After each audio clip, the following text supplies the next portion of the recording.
When I was young, my mom put a big invisible sign saying no entry in front of the kitchen.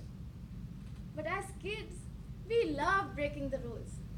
Sometimes I would stealthily go into the kitchen and look to cook something and make a complete mess everywhere. And just when I thought that no one was watching, a sound would come from behind. Dharmisha, what are you trying to do here? Why are you increasing my work? I told you not to enter the kitchen alone, my mom would yell. Since then, I would enter the kitchen, but only to eat. Good evening, Toastmasters and guests. Today, I'm going to share my first independent experience of cooking, which began when I came to the United States in August 2015. I had 7 roommates. I know what you're thinking. Oh my god, 7! Yes, that's right. 8 including me. We were students in San Jose. We had turns for cooking, cleaning, and doing all the chores. I was paired with Siddhi for cooking. Me, you already know, I was no chef and had zero experience in cooking. Turned out, so was she. 2 amateurs who had never cooked a meal in their entire life for a single human had to cook a meal for 8 people. On Tuesday evening, it was our first cooking turn. We started looking for ingredients at 5 p.m.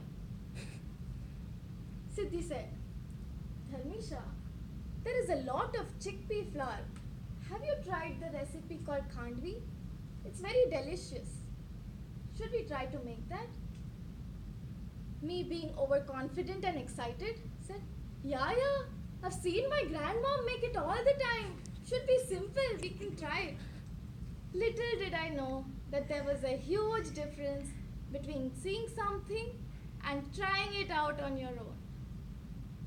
We read a lot of online recipes, bringing us to our first recipe, khandvi. We made the batter, mixing it all the ingredients up together, heated it and put it on the back of a plate, waiting for it to cool so we could make rolls as such. However, our batter got stuck to the plate. Khandvi was a big boo-boo. We did not want to waste all that batter, bringing us to recipe number 2, chickpea flour omelette, also known as chila. We put the batter on the pan and it got stuck and wouldn't come out.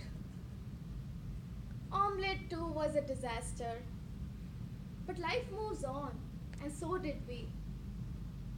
To recipe number 3, onion fritters. It was a tough day for chickpea flour.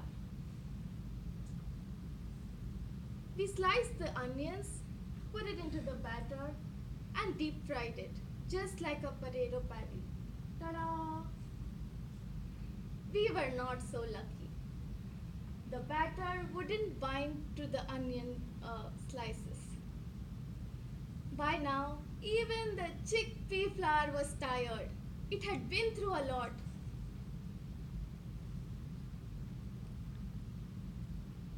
I was all panicked. So I said, Siddhi, it's 8 p.m. Everybody will be home in an hour. The kitchen is a complete mess. We have been trying to cook since 3 hours and have tried every possible chickpea flour recipe there is. And nothing. What are we going to do now?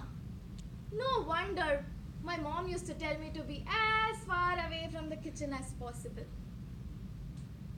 Siddhi thought for a moment and said,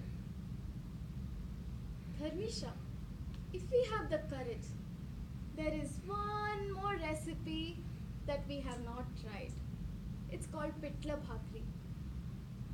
We just have to heat our the batter that we already had, making a spicy curry, serving it with bread and an onion salad on the side. Nothing went wrong this time. Yay! We finally had a meal prepared that everyone would enjoy. Or not. But we kept trying for 2 years. And we did learn how to make many different delicious chickpea flour recipes. If you don't believe me, check it out. We are all good chefs now. So if I call you for dinner at home, don't panic, you'll be fine. Life always challenges us with different kinds of difficulties. At times, it knocks us down. And just the moment that we think that we are going to give up, always remember that as a child, when we didn't know how to walk and we were trying to learn it for the very first time, we tried. Falling down 1,000 times. But we did not sit there for the rest of our lives. Instead, we gathered the strength and got up a little bit tougher than before, a little bit wiser than before, a little more experienced than before, a little more confident than before. And here we are today, successful and on our own feet, because giving up was not an option. Not then, not now, not ever.